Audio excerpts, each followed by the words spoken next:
খাওয়া হারাম, নেশা জাতীয় দ্রব্য। আমি কিন্তু মদ বলি নাই, শোনেন, আমি কিন্তু মদ বলি নাই, আমি নেশা জাতীয় দ্রব্য বলেছি।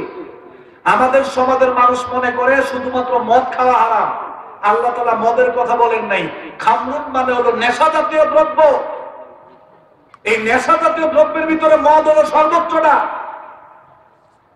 আল্লাহ নবী বলছেন ইউসাম্মুনাহা বিগাইরি ইসমিহা, কিয়ামতের পূর্বে আমার উম্মতকে মদ খাওয়ানো হবে, নেশা খাওয়ানো হবে। ওইটার নাম মদ দিবে না, ওইটার নাম দিবে ইয়াবা, ওইটার নাম দিবে বাবা, ওইটার নাম দিবে গাঁজা, ওইটার নাম দিবে হেরোইন, ওইটার নাম দিবে ভ্যানসিডিল, ওইটার নাম দিবে আঠা। আরো আছে না নাই? কন্যা দুই একটা আমার মনে নাই, হ্যাঁ দুই একটা কন্যা আর কি জানি নেশা জাতীয় দ্রব্য আছে, বাবা ট্যাবলেট, কত কিছু আছে।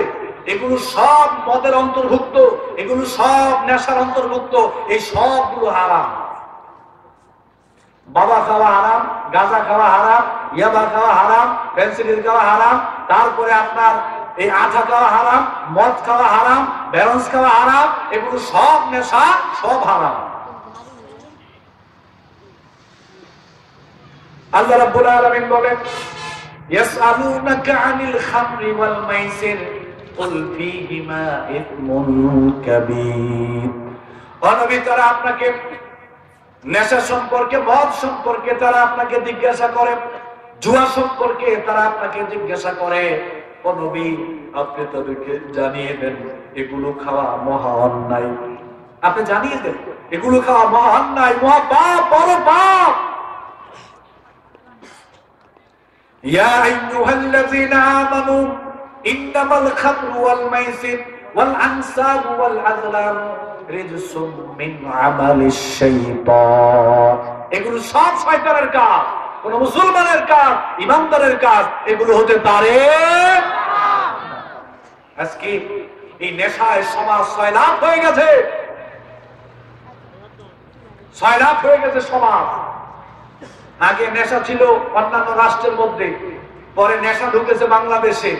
বাংলাদেশে নেশা ঢুকার পরে বড় বড় ক্লাবগুলোতে ছিল, বর্তমান সময়ে নেশা ঢুকে গেছে গ্রামে গঞ্জে, মহল্লায় মহল্লায়। কথা বলেন ঠিক কিনা? আল্লাহ নবী বলছেন সায়াকুনু ফি আখিরিজ জামানি খাসফুন ওয়া কাযফুন ওয়া মাসখুন। তিরমিজির বর্ণনা। আল্লাহ নবী বলছে অচিরেই আমার উম্মতের উপরে তিনটা আযাব আসবে। আযাব কয়টা? কথা কোন কয়টা? অচিরেই আমার উম্মতের উপরে তিনটা আযাব আসবে। সাহাবায়ে কেরাম জিজ্ঞেস করলেন, হে আল্লাহর রাসূল, আযাবগুলো কখন আসবে আর কি কি আযাব আসবে? আল্লাহ নবী বললেন, এক নাম্বার আযাব হলো ভূমিকম্প হবে, ভূমিধস হবে। ভূমিকম্প দিয়ে, ভূমিধস দিয়ে জমিনগুলোকে, এলাকাগুলোকে, মানুষগুলোকে ধ্বংস করে দেওয়া হবে। আল্লাহ নবী দুই নম্বর আযাব কি বলে? দুই নম্বর আযাব হলো কোন জালেম রাষ্ট্রকে তোমাদের উপরে চাপিয়ে দেওয়া হবে জুলুম করার জন্য। জালেম রাষ্ট্রকে চাপিয়ে দেওয়া হবে ইমানদারদের উপরে জুলুম করার জন্য। আল্লাহ নবী তিন নম্বর আযাব কি বলল? তোমাদের আকার আকৃতি পরিবর্তন করে দেওয়া হবে। নাউযুবিল্লাহ। হে আল্লাহ নবী, কোন তিনটা পাপ করলে আযাবগুলো আসবে, শাস্তিগুলো আসবে একটু বলে দেন। আল্লাহ নবী এক নম্বরেই বললেন, যখন জাতির মানুষগুলো নেশা জাতীয় দ্রব্য পান করাকে হালালের মতো করে ব্যাপকভাবে নেশায় সয়লাভ হয়ে যাবে, তখনই এই আযাবগুলো আসবে। যখন গ্রামে গঞ্জে, মহল্লায় মহল্লায়, বাড়িতে, সব জায়গায় যখন নেশা ঢুকে যাবে, তখনই আল্লাহর পক্ষ থেকে এই আযাব গজব আসবে। নাউযুবিল্লাহ। আল্লাহ নবী দুই নম্বর অপরাধ কি? দুই নম্বর অপরাধ হলো যখন জাতির মানুষ নায়ক নায়িকাদেরকে জাতীয়ভাবে সম্মানিত করবে। নায়ক নায়িকাদেরকে, গায়ক গায়িকাদেরকে জাতীয়ভাবে সম্মানিত মনে করা হবে, সম্মান দেওয়া হবে, তখনই আল্লাহর পক্ষ থেকে এই আযাব গজব আসবে। সারা জীবন যারা গান বাজনা করেছে, উলঙ্গ বেহায়াপনা মানুষকে যারা পাপের দিকে ডেকেছে, এরা এখন আমাদের নেতৃত্ব দিচ্ছে, এরা এখন আমাদেরকে পরিচালনা করছে। কথা বলেন ঠিক কিনা? নাচ ঈমান আনো, না আছে ইসলামের কোন শিক্ষা, না আছে বাস্তবধর্মী কোন শিক্ষা। গত কয়েকদিন আগে একটা সংসদে বসে বলতেছে, 300 সদস্যের সামনে বলতেছে, আমি বিশ্বাস করি বঙ্গবন্ধু শেখ মুজিবুর রহমান সাহেব তিনি সংসদে আসেন, আমাদেরকে দেখেন, আমাদের কথা শোনেন। নাউজুবিল্লাহ। আমি চিন্তা করলাম বঙ্গবন্ধু একজন ভালো মানুষ ছিলেন, ইসলাম প্রিয় মানুষ ছিলেন, ওনার নামে এরকম একটা অপবাদ, ওনার সাথে এরকম একটা শিরকি আকীদা, কেউ কিছু বললো না। বঙ্গবন্ধু তো দূরের কথা, জিয়াউর রহমান সাহেব তো দূরের কথা, কেউ যদি এ কথা বলে যে আল্লাহর নবীও সংসদে আছে, আল্লাহ নবী আমাদেরকে দেখেন, আমাদের কথা শুনেন, তাও তার ঈমান চলে যাবে।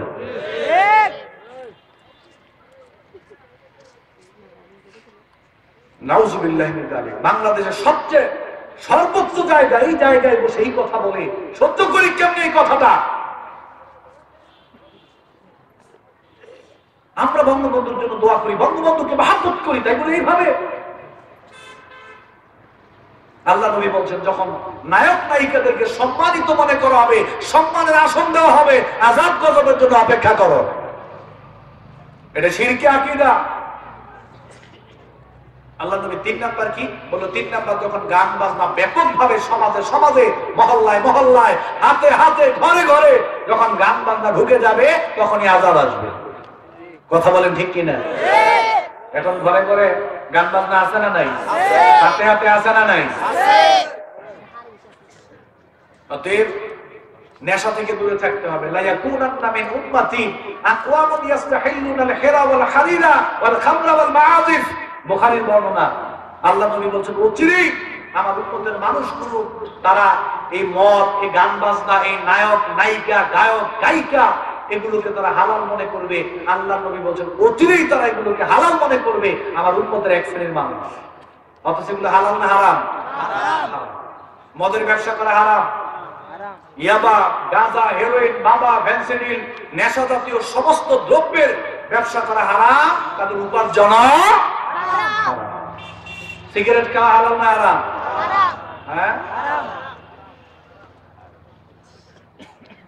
শুনেন, আজকে এখান থেকে পরিষ্কার করে যাব, হয় সিগারেট সবাই সমানে ধরবো, নয়তো সবাই সমানে ছাড়বো। রাজি আছেন ইনশাআল্লাহ? যদি হালাল প্রমাণ হয় তাহলে আমরা খাবো সবাই মিলে, আর যদি হারাম হয় তো সবটা ছাড়বেন। রাজি আছেন? চলেন দেখি কোন দিকে যায়, আল্লাহ ভরসা। বিজ্ঞান যখন অতটা উন্নত ছিল না, প্রযুক্তি যখন অতটা উন্নত ছিল না, তখন ওলামায়ে কেরাম বুঝতে পারেন নাই, জানতে পারেন নাই, চিকিৎসকও ধরতে পারেন নাই যে সিগারেট খেলে ক্যান্সার হয়, ফুসফুস হয়, মৃত্যু হতে পারে। তখন এরকম ধরতে পারেন নাই। তখন আলেমরা বলছে যে এটা মদের মতো না, এটা খাইলে মাকরুহ হবে বা মাকরুহে তাহরিমি হবে, তবে সুস্পষ্ট হারাম হবে না। বর্তমান সময়ে বিজ্ঞান উন্নত হয়েছে, প্রযুক্তির মান বেড়েছে, উন্নত হয়েছে। বর্তমান সারা পৃথিবীর চিকিৎসকগণ এ ব্যাপারে একমত, সিগারেট, বিড়ি, গোল, জর্দা, তামাক, এগুলো খাইলে ক্যান্সার হয়, এগুলো খাইলে ফুসফুস হয়, এগুলো খাইলে মৃত্যু হতে পারে। আলেম ওলামারা যখন দেখলো যে চিকিৎসা বিজ্ঞান, ডাক্তারগণ যেহেতু বলতেছেন এটা খাইলে মৃত্যু হতে পারে, আলেমরা বলছে যেইটা খাইলে মরণ হয়, যেইটা খাইলে ক্যান্সার হয়, যেইটা খাইলে ফুসফুস হয়, ইসলামে তাকে হালাল বলতে পারে, মাকরু বলতে পারে? এটা সুস্পষ্ট হারাম, সুস্পষ্ট হারাম, এটা হালাল নয়। এই যে রিয়েল পানি, বাংলাদেশে যত পানির কোম্পানি আছে, আমি বিশ্বাস করি এই পানিটা খাইলে আমার এখন কোনো অসুবিধা হবে না। বিশ্বাস করেন কি করেন না? করেন না? খাইলে কোনো অসুবিধা? ঠিক এই মুহূর্তে এই বোতলটার মধ্যে যদি আমি লিখি রিয়েল পানি খাইলে ক্যান্সার হতে পারে, রিয়েল পানি খাইলে ফুসফুসের কারণ হতে পারে, এই রিয়েল পানি খাইলে মৃত্যু হতে পারে, এইটা লিখে এই বোতলটা নিয়ে কক্সবাজার সমুদ্র সৈকতের মধ্যে বললাম যে ভাই এই বোতলটার দাম আছে 30 টাকা, 30 টাকা দেওয়ার দরকার নাই, এটা মাগনা দিব, ফ্রি দিব, কেউ নিবেন কিনা? এই জন্য দেখবো ওরে আল্লাহ, সুবহানাল্লাহ, রিয়েল পানি খাইলে বলে ক্যান্সার হয়, রিয়েল পানি খাইলে বলে ফুসফুস হইতে পারে, রিয়েল পানি খাইলে বলে মরণ হইতে পারে। এটা ক্রয় করা তো দূরের কথা, এই যে আমার আস্ত রাখবো গ্যারান্টি আছে? বাংলাদেশে কোন কোম্পানি কোন বোতলের মধ্যে এই কথাগুলো লিখে পণ্য বিক্রয় করা তো দূরের কথা, ওই কোম্পানির অস্তিত্বই বাংলাদেশে থাকতে পারবে। কিন্তু একটা কোম্পানি আছে, এই সিগারেটের বিড়ি, এটার গায়ের মধ্যে লেখা থাকে খাইলে মরণ হতে পারে, ক্যান্সার হতে পারে, ফুসফুস হতে পারে, তাও বাংলাদেশের ব্যবসা আছে না নাই? একবারে হালালের মতো করে আছে। শোনেন, এই বাংলাদেশে যত হালাল খাবার আছে, এই হালাল খাবার সবার জন্যই হালাল, নারী পুরুষ সবার জন্যই হালাল। আমার এক খালাম্মা ছিলেন, এখনো আছেন, তিনি আমাকে বললো, তোমার আঙ্কেল সিগারেট খুব বেশি খায়, শিল্পপতি মানুষ, ব্যবসায়ী মানুষ। তো অনেকবার বুঝাইলাম, ওনার এক ছেলে এক মেয়ে আর উনি, সংসারে 4 জন। বললো যে অনেক বুঝাইলাম, কিন্তু সিগারেট খাওয়া তিনি ছাড়েন না। এক পর্যায়ে ছেলে মেয়ের সাথে পরামর্শ করে পরিকল্পনা করলাম, আজকে যখন উনি বাসায় আসবেন আমরা সমানে সিগারেট টানা শুরু করব। যেই সিদ্ধান্ত বাস্তবায়ন, উনি এসে কলিং বেল চাপ দিলেন, দরজা খুললেন, খুললেই দেখেন ওনার স্ত্রী সমানে সুখ টানতেছে। এরপরে ভিতরে ঢুকে দেখে যে মেয়ে আরেক দিকে তাকাইয়া সমানে টানতেছে। এরপরে দেখে যে ছেলে পড়ার টেবিলে বসে ঘরের ভিতরে ছেলেও খাইতেছে। মাথা গরম আছে না নাই? এই দৃশ্য দেখার পরে তো মাথা গরম হয়ে গেল। বললো, এগুলো তোমরা কি শুরু করলো? বললো, কি শুরু করলাম মানে?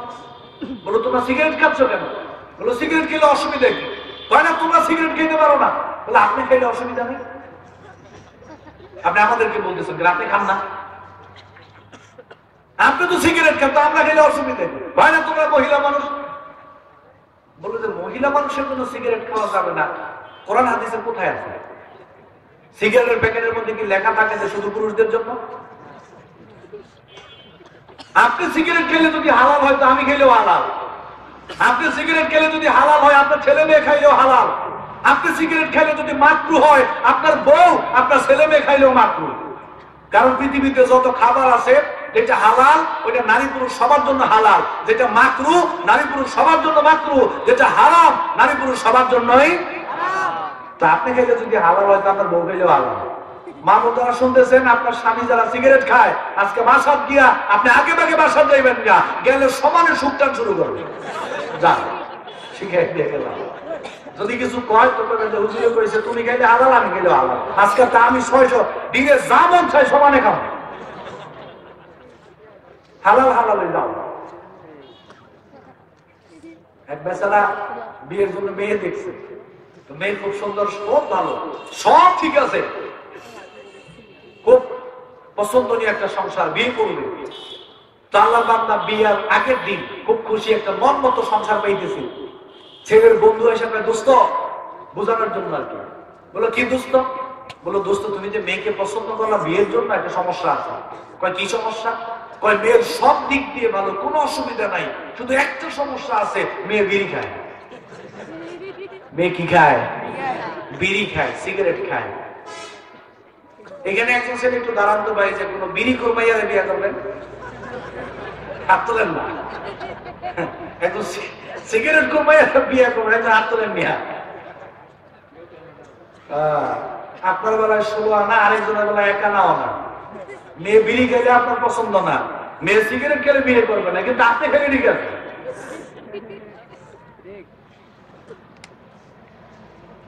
এখানে যারা আছেন একজন হাত তোলেন তো, যে কোনদিন সিগারেট খাইতে গিয়ে কইছেন বিসমিল্লাহ, বিসমিল্লাহ সিগারেট খাইছেন? একজন হাত তোলেন তো, কেউ আছেন? ট্রাই করেন আজকে দেখি, ইচ্ছে করে যদি বিসমিল্লাহ বলতে যান সিগারেট খাওয়ার আগে, যে বিসমিল্লাহ, এরপরে আপনার বিবেকে বাধা দিবে, বিসমিল্লাহ আসবে? কি খাবারটা খাইতেছেন, ইচ্ছে করে বিসমিল্লাহ বলতে গেলেও আসে না। এইটা হালাল কেমন হয় আমার বুঝে আসে না। তো সমস্ত ওলামায়ে কেরাম একমত, সমস্ত ডক্টরগণ, চিকিৎসকগণ, স্বাস্থ্যবিজ্ঞান একমত, সিগারেট খাওয়া, গুল খাওয়া, জর্দা খাওয়া, তামাক খাওয়া, নেশা জাতীয় সমস্ত দ্রব্য, এগুলো খাওয়া হারাম। এগুলো খাইলে মৃত্যু হতে পারে, ক্যান্সার হতে পারে, ফুসফুস হতে পারে, অতএব এগুলো হালাল হতে পারে। তাওবা ছাড়া এই অপরাধ আল্লাহ তাআলা মাফ করবেন না।